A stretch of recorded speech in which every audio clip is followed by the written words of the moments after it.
We have put an incredible show together for you today. We understand our demographics are mostly women, maybe 61% females who watch the show. So why not really dedicate a show to females? Starting with Dr. Ann Louise Gittleman, New York Times bestselling author. She's going to talk about women's issues and not so much the information we get as the misinformation we get. Then I'm going to teach a little bit about PCOS, Polycystic Ovarian Disease, and I'm going to teach a little bit about coffee. Many of you want coffee, so we'll discuss that. Kyle and I are going to be talking about cancer and fungus, okay? And Jenny Herbachik is here. The whole gang's here today. You are going to love the show we put together for you, and now it starts. My name is Doug Kaufman. For the past 40 years, I've dedicated my life and even my career to finding the root cause of disease. Join me in a team of physicians, pharmacists, and scientists, and soon you too will know the cause.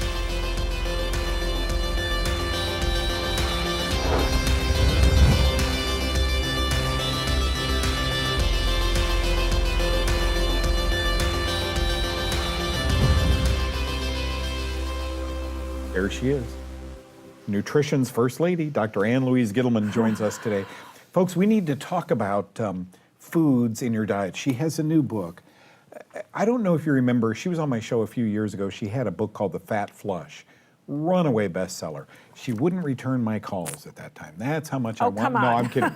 I wanted her on the show just to introduce you to this whole fat flush philosophy. Now it's a new fat flush plan. New York Times bestseller was The Fat Flush. Same author, Dr. Ann Louise Gittleman. Thank you, number one, for coming in. My pleasure. Number two, help us clear the air with simple foods that we go to a restaurant and eat: fruits, vegetables, meats, eggs, nuts. Where's your heart when you talk about fat, especially, maybe not fruits and vegetables? Where do fruits, for example, fit in your program? You know, I think fruits are healthy. However, if you're an individual that's taken a course of antibiotics, if you have some kind of autoimmune disorder that hasn't been resolved, or if you know you're loaded with fungus, if you're very bloated, if you're very bloaty, if you're constipated, if you have fungus on your toenails, I think you've got to be very careful about fruits. There seems to be this myth floating around that fruits are man's best friend. And I don't believe that's the case until you get rid of the yeast, which loves to consume the fruit, even the sugar that is in the fruit, which is fructose, because I believe any kind of sugar can cross-react with glucose and provide problems and will fuel yeast. So as far as I'm concerned, fruit is healthy in moderation. If you have a full-fledged yeast infection that so many people have, if it's a systemic infection, if you've got problems with stuffiness and problems in the sinuses, you got to starve yourself of sugar for at least 2 weeks, including no fruits, and then go back to the very low glycemic, low fructose fruits, and there on in only eat 15 grams of fructose per day. Yeah. So, I mean, we're talking berries. Yeah. You love berries. It's on one of your plans. Yep. Yep. I know that. I've read all your books. I love your books. Thank you. So we've got the berries. We've got apples, a green apple, grapefruit, Granny Smith yeah. apple, an apple, maybe a pink grapefruit, half a pink grapefruit, maybe an orange, maybe a small peach. That seems to be fine. But if there's a serious yeast and fungal infection, which we know is the precursor of so many autoimmune diseases and perhaps cancer, as you so eloquently have written about and lecture, then you got to cut it out for the time being. Even peaches and oranges, I don't. I'm kind of a grapefruit, green apples, berries for the first few weeks or a month, especially when you have a serious disorder. And that's all the fruits I allow. Now, vegetables, you're very bullish on vegetables. All of your books talk about the health benefits. Oh, we're big broccoli. on veggies. Yeah. I mean, veggies are where it's at. And I like a lot of raw jicama because people need something sweet. And I'll tell you something, it is the biggest fat flush tip I can give anybody that's listening to us today. Good. Very crunchy, very sweet. I use it as a dipper. So I'll make an avocado dip, a lovely little guacamole. We've got great recipes in there, some guacamole recipes that are to die for, and a little dipper that where we use jicama and maybe a pea pod. Love it, and it's very satisfying. I cut up jicama, I put it in a salad, and you think it's a green apple. Yeah. Are you worried about meats today with the hormones and antibiotics and so forth? So I am, so it has to be organic or grass-fed. Grass-fed, grass-finished, I like that. Eggs, nuts, seeds? Eggs for most people are healthful. For some, it's a major allergen. And if you read my book, you'll see it is the #1 allergic producing food for people that have gallbladder pain. It is the #1 producer of gallstones. Hint, hint, it's in the book. My son, Evan, who is 34, wow, is he that old? I see he and his wife get up in the morning when they stay with us out here in Texas. They get up in the morning, the first thing, they fill 8 ounces of water up from our water thing and squeeze half a lemon in it. Guess where they learned this? And he always reminds me of that. You know, they read your initial book. What is that doing? You would think that's very acid. Gosh, do I wake up in a very acid? Well, it turns to alkaline in the system is what the issue is, and it's very cleansing. It cleanses the palate, it tonifies the liver, the kidneys, and it starts off peristaltic action. So it's the best way to cleanse your system after a night of fasting, so to speak. Yeah. Love that, and I love my dandelion root tea. Dandelion root tea is so good for the liver. Think glutathione. The book is called The New Fat Flush Plan. Amazon.com has it. It's always such a joy to sit down with you. We did a couple of podcasts, so if you want more information, just go to my website, knowthecause.com, and listen to these podcasts because we could go on and on about this woman and this book. Thank you for coming in. Thank you so much. You know, more and more, folks, we're seeing something in women called polycystic ovarian syndrome or disease. Polycystic, work that word out. Now, if you have PCOS, you know about it. If you don't, I want to educate you a little bit because I think there might be a component doctors, gynecologists just aren't aware of. PCOS, poly, what's that mean? Many, right? Polycystic, many cysts on the ovary. Oh, okay, that's what polycystic ovarian syndrome, not disease, it's a syndrome. And it's always associated with other things going on in a woman's life, hormonal aberrations, et cetera. Maybe we've hit on something here because of a book that was published a while ago, but I wanna, for those of you who don't understand PCOS, it's a big deal for women who have it. It affects about 5 to 10% of women of childbearing ages, 18 to 44. The cause, says WebMD, and this is WebMD all over it. The cause of this disease is not fully understood, but genetics may be a factor. Every time I read that, I just kind of want to go, it's just the mantra. We don't know what causes any disease, but step right up, we got pills for it, right? Why don't we hone in these brilliant scientists, researchers, and doctors, major universities, and these guys on WebMD, which is the pharmaceutical industry, bright guys. Why doesn't somebody look for the cause instead of further identifying it and making medications around the disease, okay? Small cysts on the ovaries, that's what it means. These aren't harmful, but can lead to hormonal imbalances. There is no cure for PCOS, but controlling it lowers your risk of infertility, miscarriages, diabetes, heart disease, and uterine cancer. Guys, I want you to know, it's a big deal to have PCOS. I think first come the hormonal imbalances, and then comes the PCOS, and then comes more dangerous symptoms. If you don't put the fire out, it's gonna spread. What causes the fire? Female issues and fungus. In his book, Mycotoxins, and this guy's intense, he's out of, I think, Kansas State. Brilliant, I've read so much of his work. Professor John F. Leslie, Google him, look him up, states that one estrogenic mycotoxin, a mycotoxin is a poison made by fungus, right? Is called zearalenone, might be the culprit when it comes to fully understanding PCOS. In animals, this zearalenone induces hyperestrogenic syndrome, vulvovaginitis, and large uteri and large nipples and ovarian cysts. Okay, wow, a mycotoxin, a fungal poison can do all that. Folks, obviously, for obvious reasons, we don't test humans with these things. We test animals, and we see breakthrough bleeding, we see spontaneous abortion, and we see horrible, horrible things happen when these mycotoxins come into our life. Where do these mycotoxins come from? Would you be shocked to know that corn sometimes has zearalenone in it? Would you be shocked to know that we are using as a growth promoter in our meat supply something called zeranol, which I believe is as potent, if not more, than the mycotoxin zearalenone?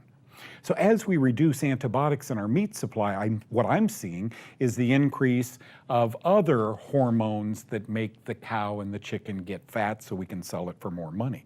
Just be careful. Okay, and finally this, I love this book, The Missing Diagnosis. Dr. Orion Truss wrote this book.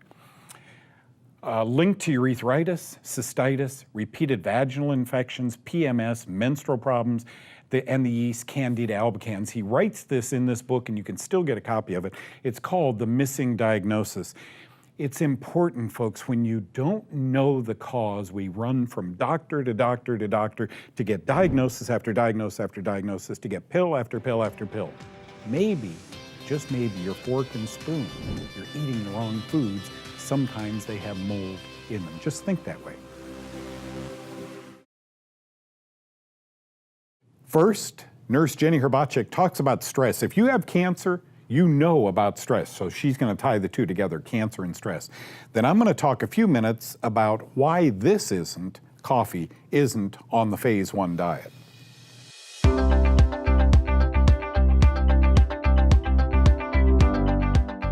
Hi, I'm Jenny Herbacek with the Cancer Connection. Did you realize that when you're stressed, your body ramps up its production of stress hormones like cortisol, adrenaline, and norepinephrine? And chronic stress is a recipe for sickness because it leads to systemic inflammation that suppresses the immune system. Studies suggest that physiological stress can affect a tumor's ability to grow and spread. So it pays to deal with your stress. Find a relaxation therapy that works best for you and knock out stress as a contributing factor to cancer. For Know the Cause, I'm Jenny Herbacek.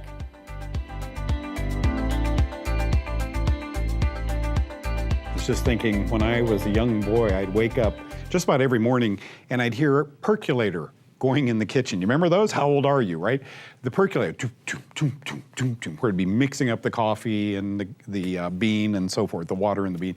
Mom and Dad, Dad would get up 5 or 6 o'clock in the morning and get that thing going. And he and Mom would sit down and enjoy several cups of coffee.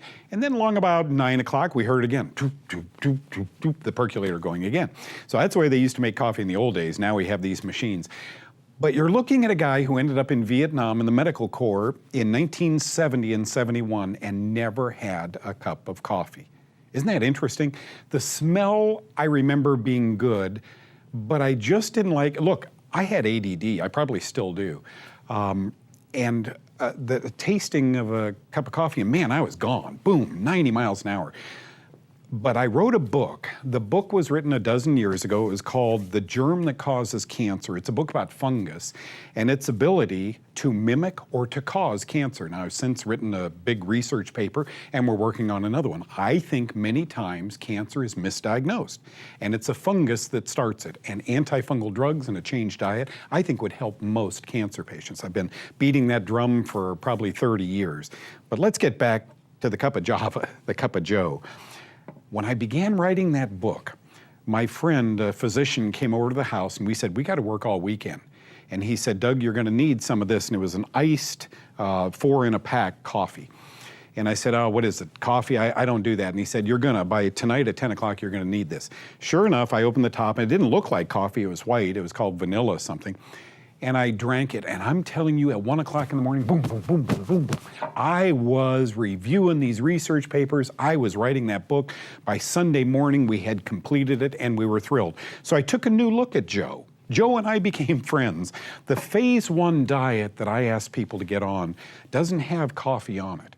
What we try and do on the Phase 1 diet is break addictions, dairy, alcohol, coffee, etc. Sometimes giving your body a break from any of these things really does good things to your health. And then you can get a baseline of which to really begin studying what coffee does. Because I waited till I was 50 years old to have my first real cup of coffee.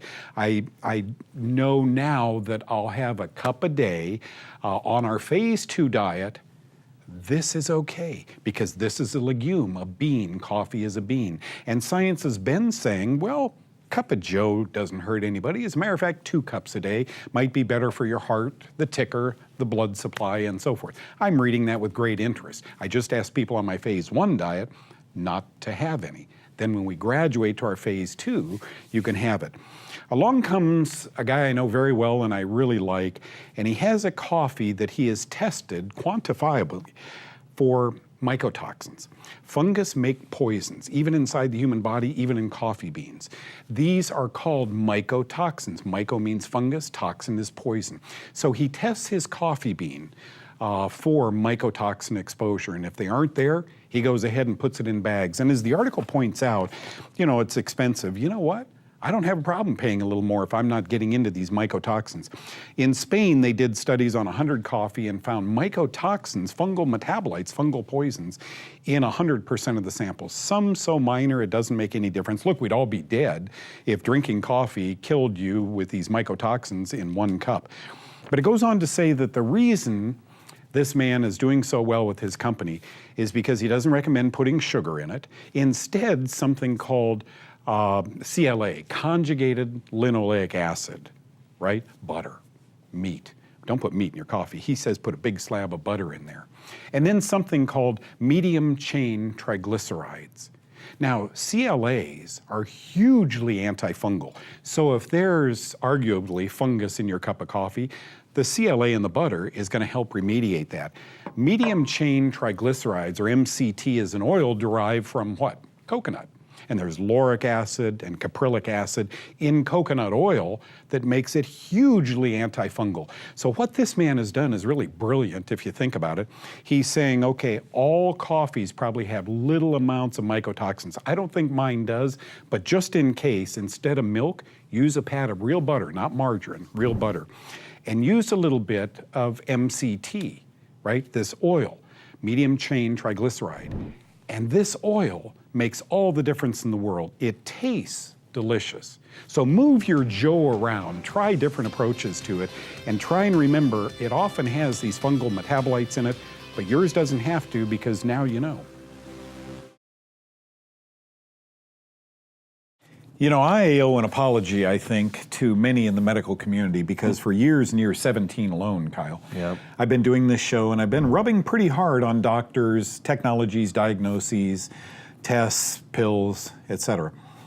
And then I get continuing medical education to speak to a group of doctors on the fungus role in cancer. My knees are shaking, Kyle. I'm in San Diego, my knees are knocking. And I gave this, what I think is a great talk, all the science. Folks, all I am is a puzzle maker. I've just put the pieces of the puzzle together. Well, cancer is a DNA disease. What wrecks your DNA, right? Cancer needs sugar to thrive. So does fungus. So I put all the pieces of the puzzle together. Well, Kyle, after I get done in San Diego, there's a Japanese doctor, 2 doctors, I think it was he and his wife, came up to talk to me. And I thought this line of doctors were going to chop my head off. I'm Doug Kaufman. I make some of them mad. In fact, the kindest, most wonderful people. The first question was, I have many women who I have treated. He was a gyno-oncologist. I didn't even know such a specialty existed, but gynecology oncologist, all he sees is cancer, reproductive cancer. He said, I have many women who I have followed for over 20 years, giving them diflucan for chronic vaginal yeast infections. Now that group of women have uterine cancers or ovarian cancers. And he said, doctor, he called me doctor. I told him I play one on TV. But he said, do you think that yeast is either being misdiagnosed as cancer or can that yeast turn into cancer? Wow, wow. And I do one of these. If you give a man a fish, he eats for a day. If you teach a doctor who sees a lot of cancer this stuff, they become different. And then there was a doctor out here who's a pulmonologist. Yeah. And I introduced him to this laboratory owner who does fungus tests all day long. He's a pathologist. And he wrote me an email that said, he attended my conference. I was the keynote speaker in Plano, Texas at another CME, continuing medical education. And guys, they almost get teary. And he wrote me an email that said, I can't believe we have met. Thank God we met. You have totally changed my practice. So I get a call from his office manager day before yesterday. I'm telling you guys, he has totally changed his practice. Wow. He is finding that 90% of what is growing when they do these endoscopies, what is growing in there, gee, just isn't the thick mucopus or bacteria that we thought. To wit, we prescribed an antibiotic. Wow. I've seen this a lot with the physicians that I've been around. And it's true, you know, a lot of times we are around physicians who are aggravated and angry at the whole natural health community, and sometimes they've never even heard the real natural health story. They've certainly not heard the fungus story. Fungus is a little bit deeper down than even natural health. But they don't hear it. They only hear what the pharmaceutical reps tell them. They have enough time to read the journals, which are oftentimes bought and paid for by the pharmaceutical industry. And this is me not beating up the pharmaceutical industry. It's me saying that they don't ever get the other side. Whatever political persuasion you're on, if you only hear one political side and you never hear the one that you might agree with, it's going to be a problem. When they finally do see this, I agree with you. I was at the first CME that you did in Plano. It was extraordinary. A couple of 300 doctors, they're all having dinner while you do the keynote address. They all stop clinging their silverware and their dishes, and they're listening. And you finish at about 6, 7 o'clock and don't leave the hotel until 11 or midnight because so many people, so many of these doctors have questions. How do I do it? Tell me the whole thing. Where do I learn this? Some of them had sons and daughters with cancer. Oh, I didn't know that. And they were turning to little old me. Wow. How do we prescribe these things? Here's an important note here. Antifungals are going to be a tiny part of this equation. It's antimycotoxins that we need in pharmacies. We have none, as best I know. Where do you get them? You wrote me a list the other day. Yeah. Alpha lipoic acid. NAC, N-acetylcysteine, milk thistle, chlorophyll, activated charcoal. These are antimycotics from the health food store. Mycotoxins. It's not just antifungal, although antifungal medicines will help cancer and diabetic patients, I believe. But it's antimycotoxins that you really need to look for, and there isn't a pharmacy that has those. But there are little stores called health food stores that do. Thanks, Carl. Thank you.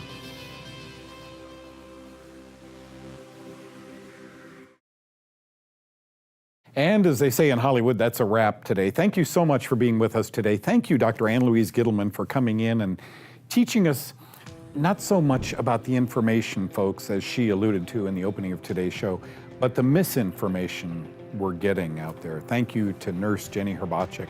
Always that cancer connection so many of you love, you write and tell us. By the way, did you know every couple of weeks I do a live show on Facebook, so you can just go to that and ask your questions live. Thank you even to the green coffee cup. We'll see you next time. God bless you.